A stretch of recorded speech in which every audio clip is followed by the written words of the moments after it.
Well, hello, folks. Glad you could be with me today. I hope you're doing well. Me, I'm doing fine. Went fishing this morning. Got up about, I guess it was around 5:30, and it was about 36 degrees out. And my buddy David come over, and we got up. Well, he had some things to do, and so did I. Went and got us some bait. We was gonna go catfishing, and to make a long story short, we didn't get a bite. And we was down at the dock getting ready to leave, and we was talking. There was 2 or 3 boats in lined up coming out, and there's all draining the water out of their boats and stuff, and getting ready for the road. And we was talking, and out of us and 6 other guys, and plus the ones they'd talked to, nobody had got one hit all day. Now that's unusual, even on a bad day. But that's the way it is. That's not what we're going to talk about today. I'm going to tell you about a time when I thought I was going to lose my foot. And I just come that close to losing it.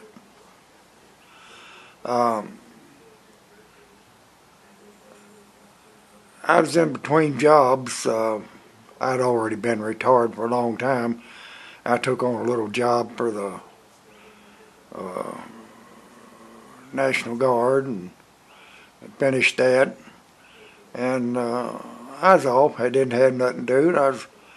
I was getting ready to go down at Georgia to gold mine down there, and mine for about 3 or 4 weeks, a month. And so I got talking to my dad. My dad says, "Son," says, "why don't we go ahead and build that garage we wanted to build?" And next door neighbor Coleman, he was there. He said, "Yeah, I'd like to build one too." I said, "Well, we can probably buy 2 of them a lot cheaper than we can just buy one at a time." And so we started checking into it, and 2 days later, we put our order in. And a week later, they arrived. And I started putting them up. And when they brought the superstructure, I had the superstructure up, which it ain't no big deal. We had the equipment to do it. But I had the superstructure up. I started working on it at 8 o'clock, and by 9:30, the superstructure to our garage was up, and by 11:30, the superstructure to Coleman's was up. Now his was about 10 foot longer and about 4 foot deeper than the one we was building, because there's a statute that says that you can only put 30% or a certain percentage of your property under roof. And I could only put building that was 30% of my under roof property, as big as I could make it, was 20, I believe it was 28 by 25 deep, or vice versa, 25 long and 28 by 25 deep, I think it was. And come out on perfect. But I was putting these buildings together, me and my dad. Coleman had to work. he couldn't get off. He had emergency time to take, but stuff like that. But this wasn't no emergency. wasn't no worry. And we had my building. We had all the sides up and ready to put the roof on it. And all the purlins were metal, and there wasn't a piece of wood in the whole building except for the doors. When you trimmed the doors up, they had some wood in them in order to be able to put the rollers and stuff on. And we have roll-up doors, so you know what I'm talking about. And I was starting to put the roof on. We had everything laid out that we needed, and I bought a new 12-foot ladder. And we was getting ready to put the roof on, and we was taking a little break, and my dad was Coleman's nephews. He had two nephews in that was helping us, and they wanted to learn how to do it, I guess, and they was helping us, wasn't charging us anything. And Dad was telling them a story. I said, Dad, we better get this roof on, or we can tell the stories after we get it on. And he said, well, I'll finish this one. And so we sat there and finished that one. Well, I went, as soon as he finished it, I said, well, let's get to work. And I went around and climbed that ladder, a 12-foot ladder. And it would lean right up against the side of the garage the way I needed it in order to work with that first piece of metal. Now, you had to get your first piece of metal on in order to have it right. And I had the markings and everything to go by that I done put on the building to know where my first sheet started and ended, left to right.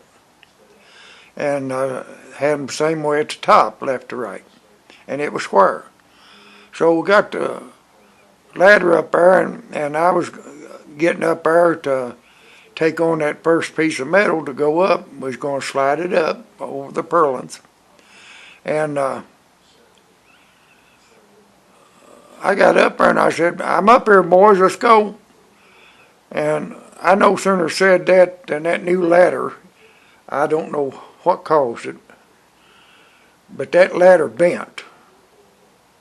And when it bent, and I never had a ladder that done that, because it bent left to right. The middle of it went to the right and the top of it went to the left. And when it did, it bucked back and throwed me above the building.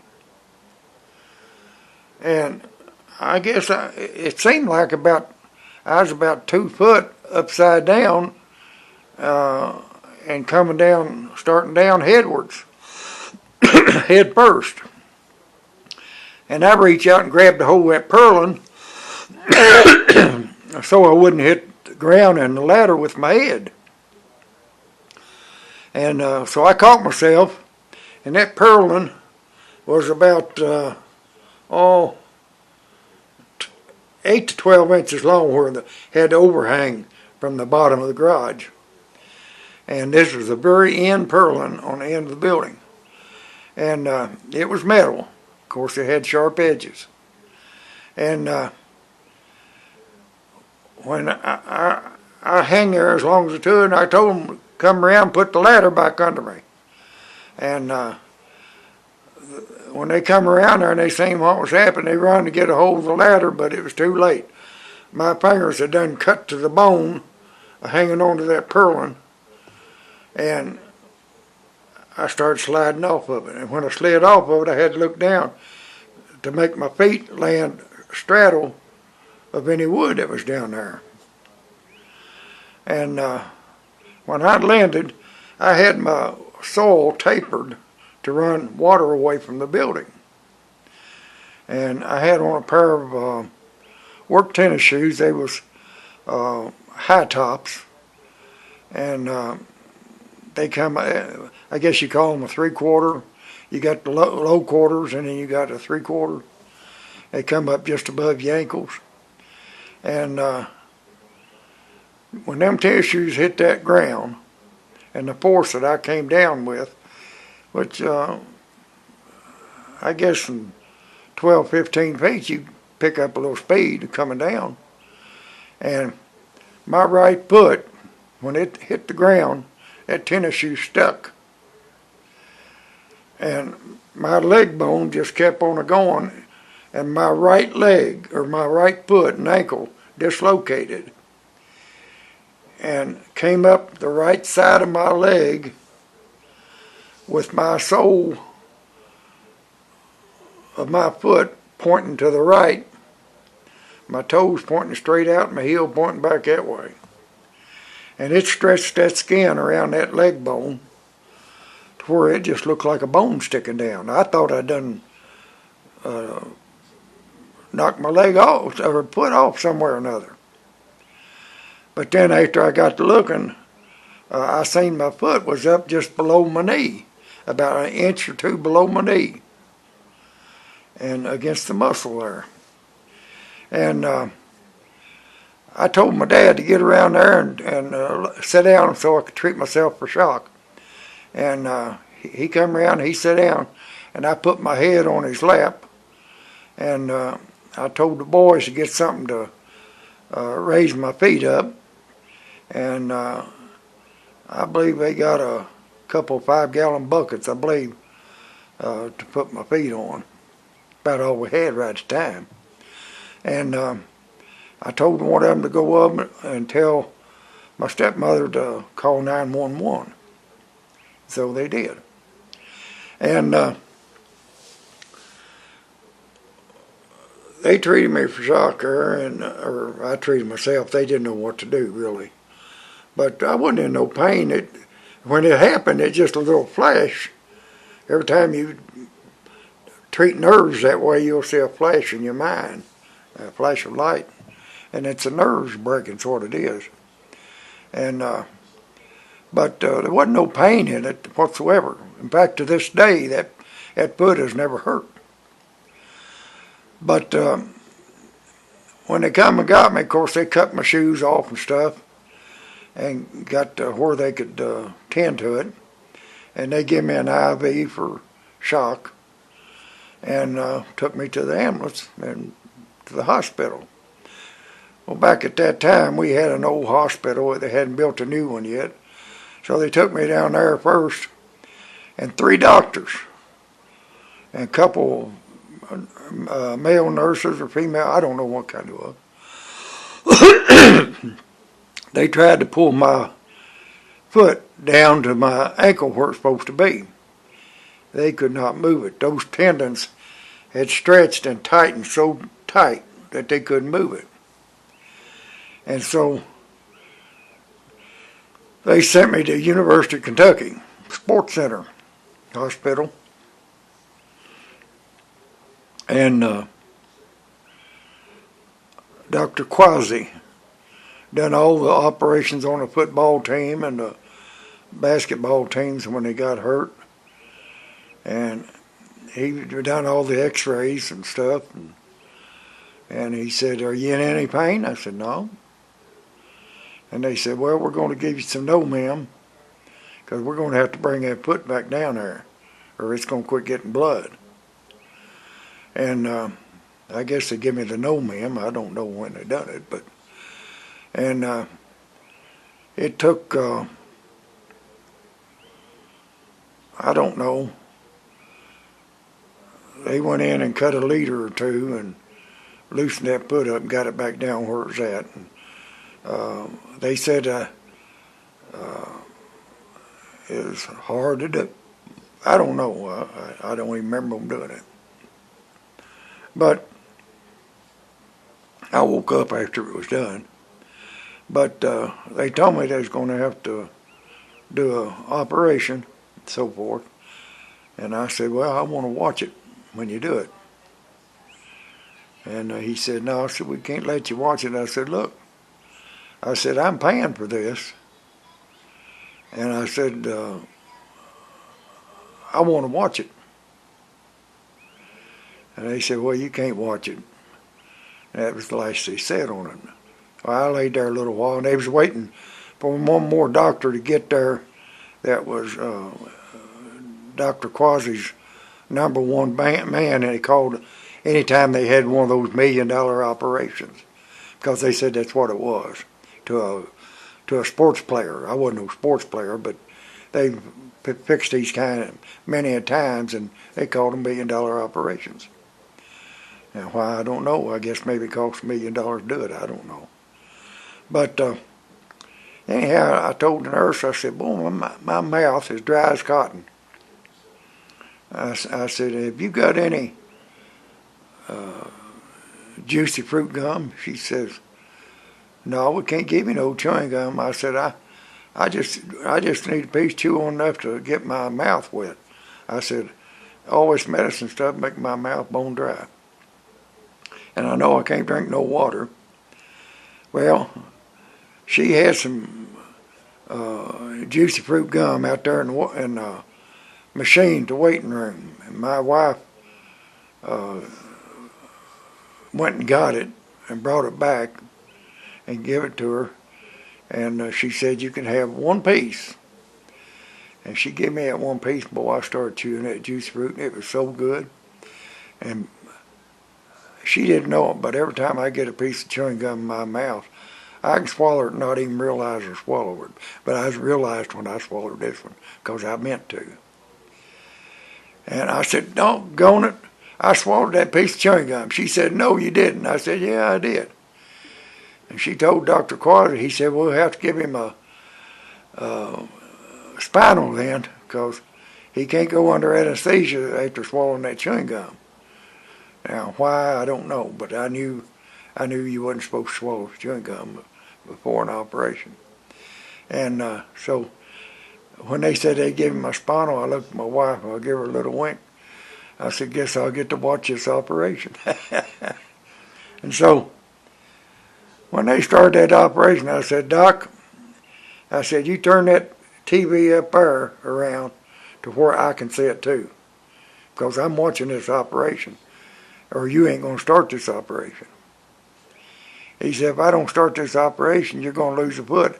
I said, I know the situation, Doc, and I might lose a foot anyhow. It's only a 50-50 chance, because it hasn't had no blood circulation in over 2 hours that we know of for sure. And because it was turning pretty purple by that time. But they turned that television around, and I watched that operation. And they had every tendon going down my Achilles tendon, and all of them, they had to cut them in two to get that foot to where they could put it back in place. And then they put screws in it to hold it in place. And they had to use catgut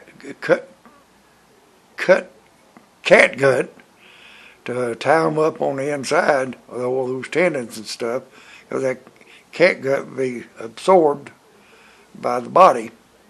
And they was some kind of plastic. Now, I kind of figured it was Marlace plastic. Now, Marlace is not the actual name of this stuff. That's the anonyms, or whatever you call it. It's each word in so forth, letters in the actual name, they shorten it down, and like all government stuff and doctor stuff, it comes down to Marlace. And it was a good stuff, because it would hold stuff together. I had a hernia operation one time. They used it around my umbilical cord, hernia, to hold all the muscles together, and like a Velcro. And well, that's another story. But anyhow, I watched that whole operation, and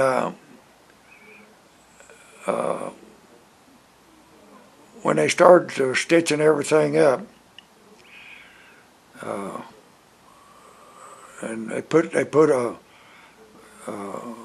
stitches on both sides, and then they went to the bottom of the foot, and they was going to put a steel rod. They had some pins that went crossways, and then they was going to put a steel rod from the bottom of my heel up through the leg bone and out the side of the leg bone to where they could knock it back out when the leg healed up. And the only thing that surprised me about the whole thing is when they got ready to drill that hole, is they brought out a DeWalt drill that was just like the ones I had, 18 or 24 volt, I don't remember which it was now. But I had both of them, and they was using one or the other to drill that hole on my leg, kind of with a battery.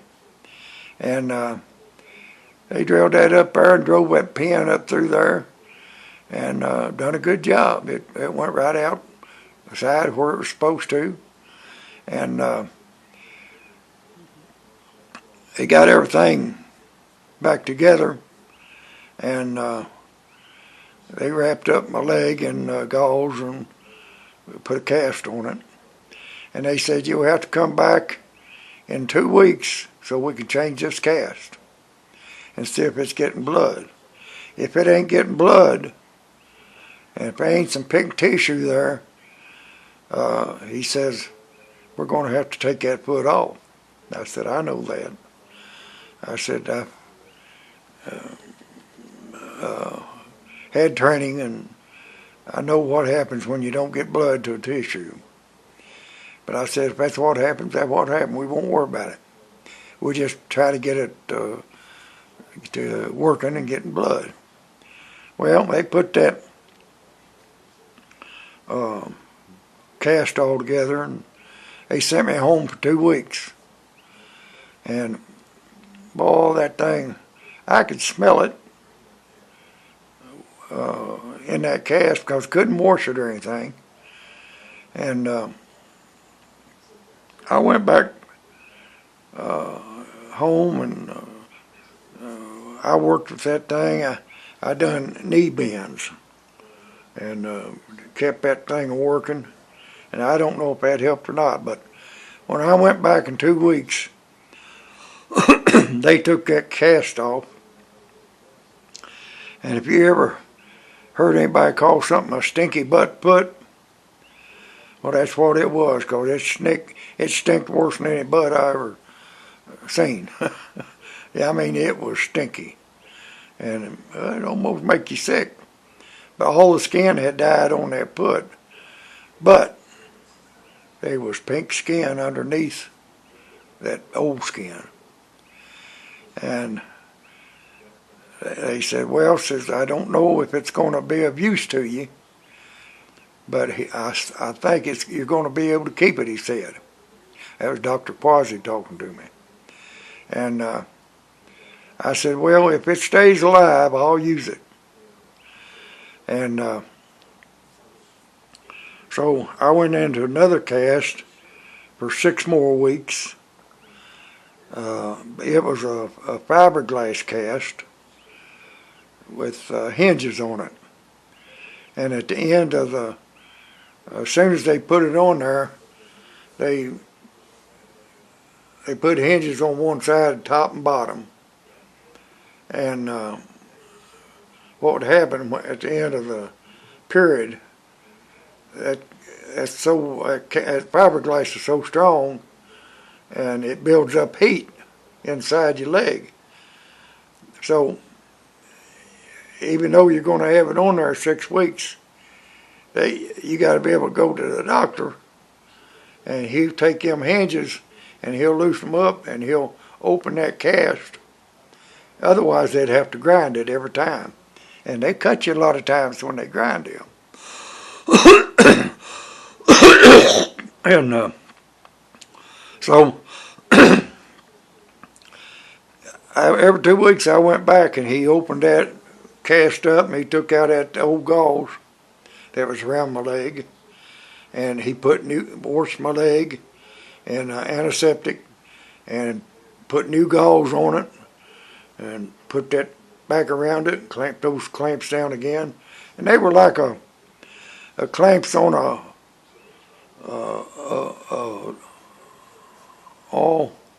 boat door, that when you put it together and the clamp goes over, and then it's got a swivel that goes like that and shuts it and makes it draw tension on it.